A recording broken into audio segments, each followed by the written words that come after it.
Hello and welcome to Women with AI. Today I have the great pleasure to welcome a Professor of Crime and Forensic Science who works at the intersection of science, technology and the humanities with a focus on real-world challenges and impacts. She's also done a TED Talk, so I'm very excited for what I'm sure will be a very thought-provoking conversation. But before we jump into the podcast and how she's using AI, let me tell you a little bit more about her. Professor Ruth Morgan is Vice Dean for Interdisciplinary Entrepreneurship at the University College London for the Faculty of Engineering Sciences. She's not only a Professor of Crime and Forensic Science, but also the founder and director of the UCL Centre for the Forensic Sciences and co-founder and co-director of the UCL Arista Institute, which is a new interdisciplinary institute seeking to transform how research engages with the real world. She's a strong advocate for interdisciplinary approaches that bring diverse ways of thinking, seeing and doing to address global challenges. Ruth is a regular speaker, including that TED Talk, which you can find on YouTube, on forensic science, the need for creativity and imagination in science, and the interaction of science with policy and culture. She has acted as a special advisor to the House of Lords Science and Technology Committee and has been awarded as a World Economic Forum Young Scientist. Ruth also loves travelling, exploring ideas and having conversations with people who are passionate about what they do, whether that is making wine, designing buildings, writing sci-fi or performing magic. Professor Ruth Morgan, welcome to Women with AI. Oh, thank you. I think my first question was going to be, can you introduce yourself? But really I want to find out, who do you speak to that performs magic? Oh my gosh, we have. I'm part of this amazing institute. That I'm a performer in residence at the Centre for Performance Science, Wow. which is part of. It's a collaboration between Imperial College London and the Royal College of Music, and they just bring all these different people from really different walks of life together because there's this idea that what you do is very much about part of who you are. And so we talk about performance in music or performance in magic, but we also need to think about doctors who perform and scientists who perform and pilots who perform. And this idea that performance is the thing that holds all of these things together. And if you think about it in that framing, actually, there's so much to learn from all those different professions and capabilities. So it's a really, really diverse group, and I always learn loads. Wow, I love that. Yeah, because you're not just defined by your job, like everything that you do is who you are. But no, that's so. What? And you bring yourself to it, don't you? So I often say, science is often has this sort of, science is this sort of independent arbiter of observation and sometimes truth, but you can't separate the science from the scientist. So, depending on who you are, when, what are you, are you in the 1800s? Are you in 2024? Are you in Europe? Are you in Asia? Are you in America? All of those things influence what you see and how you interpret and how you understand those observations in science. So, yeah, super interesting when you think about science and the scientist and making sure you keep it together. Wow, I love that. So, well, following on from that, how did you become a Professor of Crime and Forensic Science, and how are you using AI? Thank you. Yeah. So I think it's fair to say I haven't had the most linear of journeys. People do often ask, how on earth did you get into forensic science? And telling them that I started off in geography is often not where they're expecting me to go. But I did. I started off in geography. Really, really fascinated by people and also their environment and how people influence their environment, how environment influences people. And so I was working in environmental reconstruction. And so I was trying to work out how we could reconstruct past environments by looking at the clues that we can gather from particular environments. And I was particularly focused on using minerals to do this. And we worked out that basically, instead of using those same approaches and same techniques to reconstruct events over tens of thousands of years, if you shorten the timeline, you could do the same thing, but it would be useful for reconstructing events over tens of hundreds of hours. So actually that could then become really useful in terms of reconstructing crime events. So that's sort of how I ended up thinking about how can we do this in a crime reconstruction in a forensic science context, which took me then into the world of forensic science and realizing that there's so much amazing science that can be useful when you're trying to reconstruct what's happened, what happened, when, who, where. But actually there was this sort of underlying issue that really, really came to light, about 15 years ago now. So in 2009, the National Academy of Sciences in the US did a big investigation into forensic science, and a big finding from this report was that there wasn't actually a huge amount of evidential underpinning for a lot of the techniques that were being used in forensic science. And that caused a bit of a moment in forensic science, but I was able to then take that and say to the university, look, there's a massive gap here. We are really well placed because we've got the breadth across the sciences, the humanities, the arts, the social sciences. We can actually tackle this problem about making sure that we can understand not only what the evidence is, but also what does it mean when we find it. So a great example would be DNA that we find on a knife handle. The assumption is that the person who used that knife last would be the person whose DNA you find on that weapon. When you start doing a lot of sort of research into this and sort of simulating it and doing a lot of experimental studies, what you start to find is that actually sometimes the last person to use the knife isn't leaving the majority of the DNA. Sometimes it's the person who's used the knife the most over the last few months. The last person often is a partial profile, or maybe even not even present. And you can also get DNA on there that from somebody who's never even touched the knife, because they've been in contact with somebody who's been in contact with somebody who has touched the knife. Yeah. So it's great. The sensitivity of the techniques, we can now tell that's definitely person X's DNA. But how did it get there? When did it get there? That's when you need to be able to answer those questions in a forensic context, because it might be really relevant that your DNA is on that knife, but it might be that it's been in your knife block for the last 2 years. Wow. And actually that means very different things. So that was my kind of foray into forensic science, and identifying that actually that issue is the same across all forms of trace, whether it's DNA, finger marks, minerals, other sort of small particles that you can get, whether that's sort of illicit drugs or pollen grains or whatever it might be. So that's how I got into forensic science and set up the centre at UCL and built a team to really try and tackle that. What does it mean when we find it? Problem. Wow, that sounds incredibly important work. And if no one was really looking into that or doing that or realising that, then that's incredible. And how are you using AI? I mean, was sort of machine learning always been a part of that, or is it something that has it always been there and it's just we're calling it different things now, or how do you use AI? Yeah, I love that question, because it's really interesting when you start sort of thinking about it, because obviously AI has really just blasted onto the scene in the last 18 months, 2 years. Everyone's talking about it, and the capabilities that we're seeing emerge are just, they explode your mind, don't they? But it is interesting to see quite how much of the algorithmic approaches and tools have been embedded into life for years in the run up to that. So, and forensic science is a similar sort of situation. So, two of the big breakthroughs I'd say in forensic science over the last 30 years have been the development of a fingerprint database and the development of a DNA database. And those are only possible by having algorithmic tools to be able to search and to identify similarities within those databases.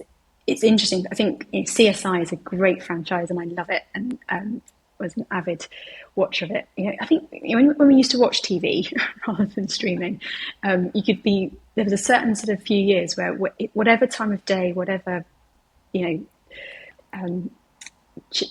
channel, there would always be, you'd be able to find an episode of CSI.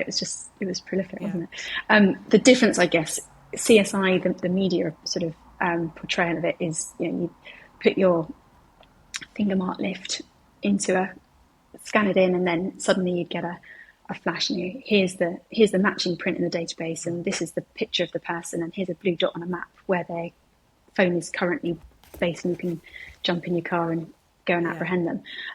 It's never been like that. It's always been more of here's your mark, here are a selection of reference marks that have some similarity, you always still need the person, the expert, the fingerprint expert, to then go and look and make those comparisons and start, working out the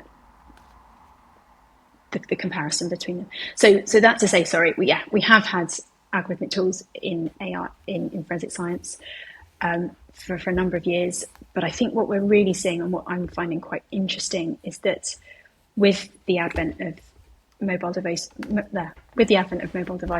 and increasingly we don't just have a physical footprint in the world, which is where I sort of started in terms of trying to work out from the grains of mud on your shoes, where have your shoes been physically in the physical environment. We're now seeing that people are having increasingly digital footprints, that they're very much available. People are in the digital world as well as the physical world. And so we've got this shift in forensic science, which was predominantly before about trying to find the tiniest trace. And once you found it, then being able to get as much information out of that tiny speck of material as possible. Now we're seeing a real change in that. So we're moving towards, with the digital footprint that people have, actually there's so much data out there. Every time you change your phone, you just take all of the previous material with you, and so each phone we have is getting exponentially more rich, if you like, in terms of data. But that means that the challenge is not trying to find the tiny speck in the first place. It's about trying to find the relevant material in a very vast ocean of other materials. Same issue. What does it mean when you find it? Which is the thread that comes across. But I think we're seeing a real change from this sort of particular focus on trying to find the tiny speck of trace to being able to find what's important in a large ocean of data. And I think that's where we're seeing AI really, really offering opportunities to be able to do an awful lot more than we would have been able to do before. I guess it's the time saving, because it can check so much more, I guess. But does it do the predicting in the right way? Does it have the same bias? Because I guess you would think, oh no, if a human's looking at you, do it. But then we've got biases, unconscious or not, that you might think, well, no, actually, yeah, their fingerprints are on it, but theirs aren't, or they've got more, or their DNA's on it less, but I think it was them anyway. Does AI do that too, or how? What are the challenges with using AI? Yeah. I was going to say, I think there's lots of challenges and lots of questions. I'm not sure if we've got loads of the answers yet. I think some of the work that we've been doing has been to think, because AI has come on the scene, pretty much every discipline that you can think of, whether it's computer science and physics or geography or law or psychology, every discipline is thinking about AI because it's such a front and center issue. And I think what's been really interesting in terms of that prediction piece has been the contrast that you can see between different disciplines. So there are some disciplines that are really, really focused on the algorithms and the tools and the capability and the efficacy of those tools, and they're predominantly based in a sort of more with a maths underpinning. So an understanding that anything that you observe in the world, you can characterize and you can code and you can create, if this then that kind of language. But then you've also got other disciplines that are more focused maybe on the sort of societal human part, and their sort of standing position is that humans evolve and change, and there's a huge amount of variability within a group of humans. And so I think that's where the prediction challenge really comes to the fore, because I think there are those disciplines that are taking a more mathematical approach, where the potential for prediction is really quite exciting because of the levels of sophistication that these tools are beginning to get to. But for it to be truly predictive, I think you've also got to enmesh into that an understanding that there is a huge amount of variability and that humans are not immutable, and they do change and they do evolve and they do adapt. And so when we're looking at things like predictive policing, for example, actually there's a lot of challenges, I think, in terms of there's a lot of road still to travel to get to the point where we've got really, really effective and reliable algorithms that can also incorporate the variability and the dynamism of humans and their adaptability. And then you factor in adaptations within it, some of the AI approaches, and it's starting to get quite complex. So I think we're definitely on a really interesting road, and the predictive capabilities are extraordinary, and they will get more extraordinary. But we also have to factor in this idea that people change too. So this isn't something that can be solved and then it's done. This is something that's going to have to go together and constantly iterate and evolve. I guess it's those unintended consequences of using it, because you've got what we assume it's going to do, and then what is, and how are you seeing that sort of in forensic science with regulation or something? Is there anyone regulating it?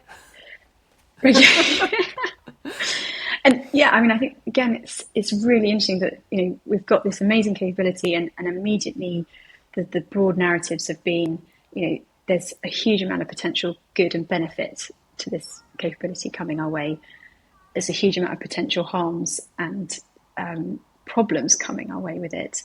What do we do with that? And I think a big push has been to think, right, how do we control it? How do we regulate? How do we ensure that we create opportunities for innovation to ensure that we get the very best that's possible and make sure that we make the biggest difference and produce the greatest good, whilst mitigating and reducing the chances for harm. And I guess that's been a really interesting sort of conversation to be part of and to observe, because it works brilliantly. And I'm putting this in a sort of the forensic science lens, which is, if you've got the good actors, for want of a better word, those that are wanting to do good in the world, they may well have very clear intentions for how AI and AI tools can bring about benefit. But you've also got nefarious actors, those that are seeking not to do great things. And regulation doesn't really account for the nefarious actors. So we've seen that in lots of other spaces. We've got rules about what chemicals you can buy and how you can store them and utilize them to try and minimize the damage that potential chemicals can do. But that doesn't mean that it's not possible to get hold of these things and build bombs. So the regulation is there, but it only goes so far in terms of what the intended consequences are of those two groups. But what's particularly interesting, something that we're particularly interested by, is this idea that regulation doesn't actually help you when it comes to the unintended consequences of either of those groups. So, I think a great example, like diesel cars, for example, there was a big problem in terms of lead. Let's change the kind of fuel that vehicles are utilising. End up with in a world where we have an awful lot of diesel cars. It now is clear that was actually a significant problem in terms of the pollutants and the health impacts of that.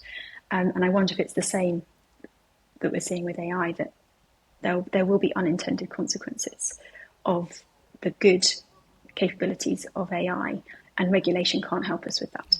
And so I think one of the things we've been thinking about is, how do you get a really broad understanding of our world and our society, which has got, we've got people, we've got their physical environment, we've got their digital environment, and all of that's interconnected and relational, and it's happening right now, but things that happen now will ripple out into the future and are changing things and are directing our course for how things are going to look in 5 years' time, 50 years' time.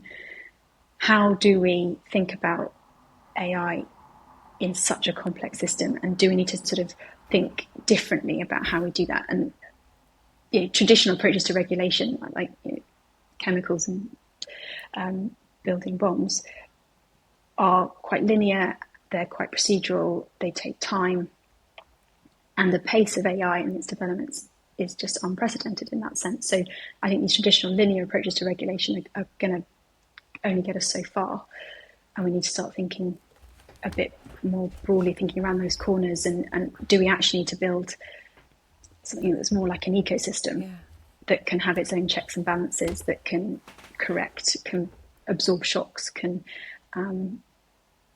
cope with that evolution of people and tech, and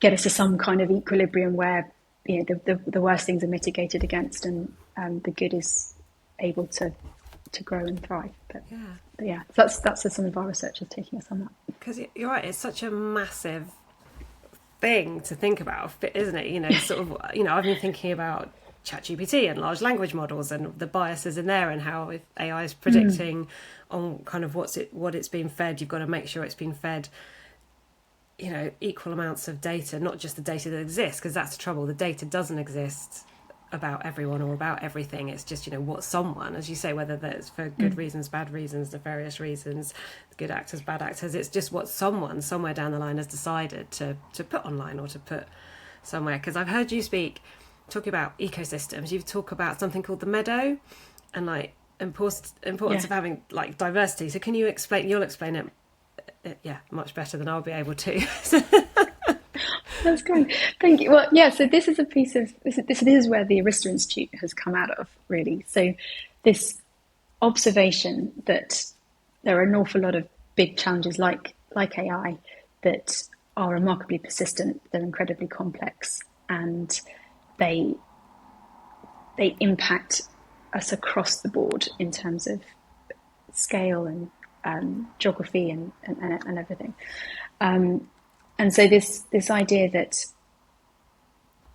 is it that we need new knowledge and new understanding to be able to address these challenges because they're very persistent and the current ways aren't working, you could argue, or is it that actually all of the knowledge and insight and perspective that we need does actually already exist, but it's all very fragmented and it hasn't been connected and we haven't been able to sort of bring it together. And the more we thought about this and the more we sort of exploring this, it became really quite clear to us that the latter, there's a lot of mileage in looking into this latter idea that everything we need is already there, but we haven't got it, we haven't connected all the right bits at the right time in the right way. And so the sort of the metaphor for this is a meadow. So thinking about particularly in the university setting, in the university you've got loads and loads of different disciplines in all, spanning everything from pure science to applied science to engineering to arts, humanities, social science. And this idea that if you think of that like a meadow, which is lots and lots of different plants all coexisting in a particular space,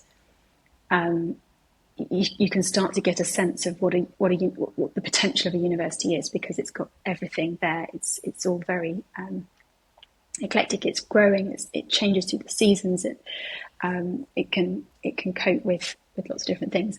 But what's interesting in the sort of ecological perspective on a meadow is that the most critical part of that ecosystem is not the soil or the climate or the introduction of a species. It's about the bee that travels from plant to plant and cross-pollinating as it goes.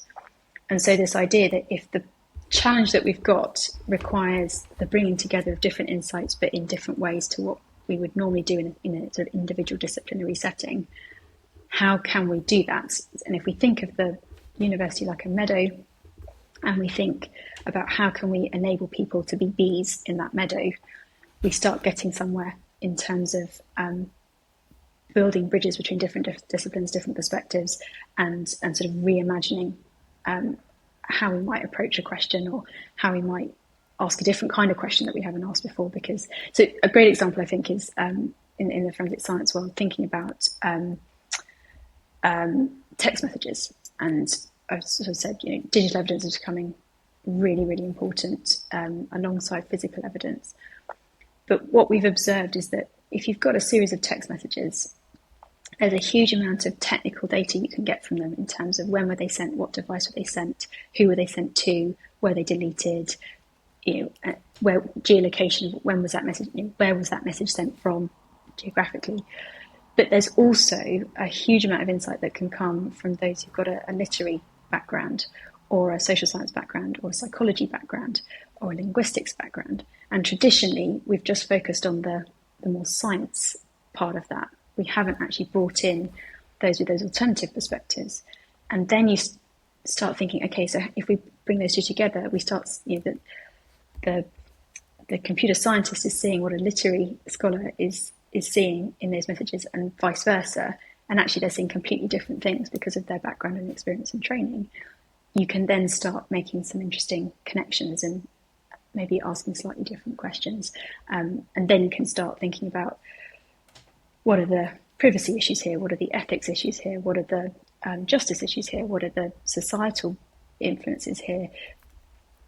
And start trying to tussle with that question in a way that's a bit more engaged with the complexity of the system that you're operating with. Does that? I don't know if that makes sense. I love that. Hopefully, that gives a sense. So we all need to be more bee. Get that? Yeah, that exactly. Honey. Yeah, and that's super cool because I get so excited about this because there's thousands of species of bee, but there's only 6 or 7 species that can make honey. Wow, did not know. And so there are all these bees going out there doing the cross pollination.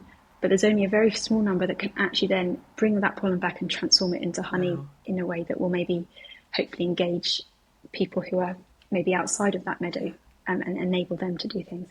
And I think, so that's one of our critical things. It's, be more bee, and also let's create space for those that can make honey to do that and see what might come out of it. Because that's what AI should become. Like, it needs to be fed with everything from everyone's perspectives, everyone's knowledge, not just a really small section of the I love that way of putting it. I love that. Yeah. I'm going to use that. Yeah, definitely. We've cracked it. This is all we need to do now. Boom. Heard it here first, people. And this as well goes back to how you're not just your job. Like, if you can do a bit of magic on the side, or maybe you make some wine, or maybe you I don't know, sew quilts. It's all those bits and all that information that we as humans have all gathered that makes us, who we are and how we're so good. And I think that's the trouble. People are just sort of putting stuff into AI maybe and just thinking it will spew this out. But it's like, well, unless it's got all the learnings, how can we possibly, use it? Because it is a tool. It's a tool, isn't it, really? And as you say, it's not AI that's doing this. It's the humans that are using it or deciding to pick and choose what they've got from it. But no, I love that. That it does make so much sense. And I love the fact you just wine making, quilt making, and magic. Because I'm just thinking though, but there's a huge amount of science involved. Like you can't make a wine without understanding chemistry. You can't do magic without having a sort of, I think mechanical engineering probably is the closest discipline I can think of that enables that.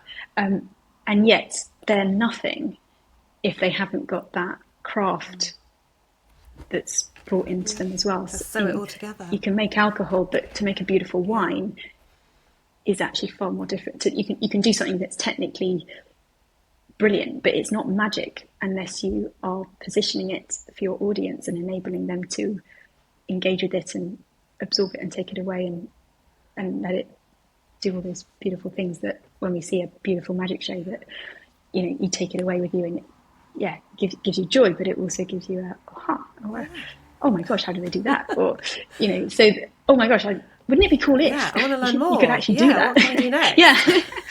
But science and craft, science and art, there's something really powerful about that in terms of what does make us human. And I think that speaks then to the AI conversation about how do we use the science and AI with an understanding of people in society and bring craft to that, so that where we go is somewhere that's brilliant for people rather than not. And how is that? Because you're in the university. How are students being taught? I mean, how in higher education and these sort of settings are students being taught to use it, or is it still that sort of like, oh no, don't let them access it because they might be using it for plagiarism, or they'll be cheating, or is it? No, are they being taught how to use it? Or what? Yeah, how do you are you involved in that? Yeah, so many questions. So that's a huge it's a huge part of things, and I think I'm really, really taken with a lot of the research that's coming out, which talks about the future of work and this idea that a large proportion of jobs that those about to go into university, let's say in the next 3 years, the jobs that they will be doing 5 years from graduation might not even exist right now. And so this idea that as universities, we want to be training our graduates with a lot more than just knowledge about stuff, for want of a better way of putting it. We want to be thinking about how do we enable them to develop and grow and get really great at analytical thinking and critical thinking and creativity, because those are the kinds of things, those are the kinds of skills that are actually going to make you a very successful person down the line, because we can't necessarily plan for a particular suite of jobs on a particular program, because that job might not exist in 5 years' time. Something else would completely well. And so, creating that resilience and capability to pick up new things, to make connections, to problem solve, I think that's what becomes really important. And so, it's been really interesting about, how has AI blasted into the higher education scene, because I think to start with, it was a bit like, oh my gosh, there's like there's now a freely available tool that enables students to write an essay in 2 minutes, and this is a disaster, and we've got to make sure that we regulate against that and ensure that that doesn't happen. Through to now, I think we're seeing some incredible examples of how people are embracing this technology, essentially, and instilling it into the way that they teach and what they're teaching. There's an amazing amazing person who's an academic at in the US, and he's basically built an entire degree program to train and to learn how to use. I think it's focused on LLM, so the large language models, but he used ChatGPT to create that program and to teach it and to deliver it. And I think there's some really interesting pedagogical things there about, it's not just about a tool over there that you can kind of bring in occasionally when you need it, all the way through to how do we use this tool to help us learn and to give us insight into the type of ways that this kind of tool can evolve and change and change things physically and also digitally. And so so I think there's something really interesting about that, and I think we are definitely seeing a move towards it's less of a, oh my gosh, this is something that students can use to cheat, through to this is an exciting capability that we've got to ensure that our students know how to handle, and to do so really, really well, so that they're prepared for whatever comes in the next year, 5 years, 10 years. So I think that's definitely a bit of a watch this space kind of thread, that one. You're right, this is the beginning, or it feels like it's sort of a beginning, and you're right, it's not that AI is going to take those jobs and they're not, it's because actually we'll grow with it, or as we learn how to use it, and there'll be more opportunities, and hopefully all that sort of ethics and diversity and equality and everything, if we're sort of weaving all that into it now, then that will sort of pave the way for the future. And I think it also really helps us, it really focuses the mind on what is it that humans are uniquely brilliant at. Because, yes, you can produce an essay in 3 minutes with the right kind of prompts, but what about that essay is great, and what about that essay isn't, because it hasn't been crafted by a human and the kind of insight that a human can bring. And one of the things I'm quite excited about is how do we actually celebrate human creativity even more, which seems a little bit back to front, but I do wonder if we're going to actually see the magic and the beauty of human capabilities more starkly than maybe we could before, because there'll be so much of a lot of roles and a lot of activities that humans won't need to do, or will be curating rather than producing. That means that what the human does bring is so unique and so special that maybe we'll be able to envisage a time in the future where actually we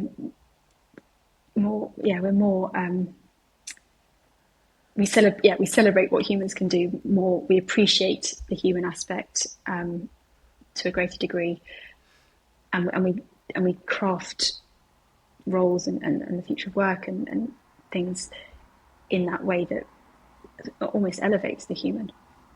I really hope so. That's made me feel really positive about the future. I've loved our conversation, Ruth. I mean, where can anyone find you? Where's the sort of best way? I've mentioned that your TED Talk's on YouTube, but how can people sort of find out more about everything you've told us? Thank you. Oh, that's so kind. So I'm on LinkedIn, Professor Ruth Morgan, and we have if you Google UCL Arista Institute or UCL Forensic Science, we come up. And I've also got a website, ruth.morgan.com. Brilliant. Oh no, sorry, scrap that. ruth-morgan.com. But we'll put links in the show notes to all of those so people can find you really easily. And it's been absolutely wonderful to speak to you. Thank you for your time. And Professor... Oh, no, thank you. It's been really... Professor Ruth Morgan, thank you for coming on Women with AI. Thank you. It's been a pleasure.